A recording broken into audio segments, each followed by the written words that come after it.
imagine that situation where I can shoot an elk. Let's imagine that by shooting that elk, and of course this can't be true of like how the whole world eats, it's just this particular situation. I can go and hunt that elk.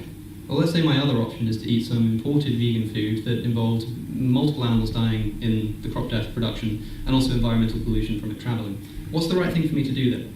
Is it to eat that elk or is it to demand that food? Now for me it's very simple. I want to have the least or the minimal impact on animal suffering that I can. And so if by shooting that elk I'm going to cause less animal suffering and less animals are going to die as well, then I think that that's the right thing to do. Whether or not that's the vegan thing to do is another question. I understand why people would say that it's not. But the objection might be something like, well, you wouldn't do that to a human being, would you?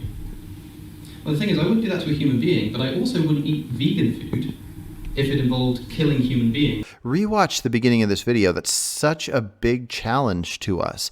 I am not saying that the amount of animals killed in crop deaths leads to suffering that is worse than an elk being hunted. But as a hypothetical, looking at the possibility, if to make certain vegan foods, it leads to more suffering than, say, that same amount of food in killing an elk, then to be consistent, I think we would need to be more in favor of shooting the elk.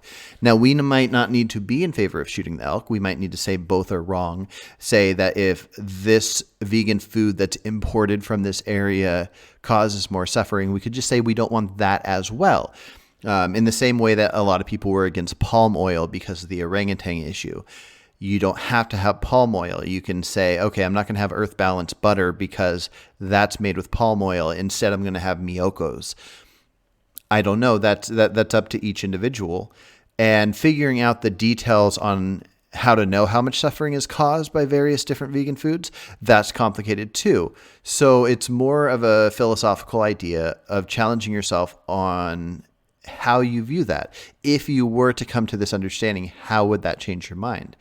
And I think that's very interesting. I don't think we should necessarily hunt elk. The question becomes, is the accidental element of it more important than the suffering? Now, I think one important element when people talk about crop death is if you go to harvest veggies out of a field and animals die on accident there, then I think that's a good defense. That's a good thing to point out. But if you could know how much suffering would come from that and compare that to the suffering you could know from an intentional shooting of an elk, then I think it might be worth doing the one that causes the least suffering. So I don't know. What's the answer? What do you think? Any vegans listening, challenge yourselves, just like I'm doing right now.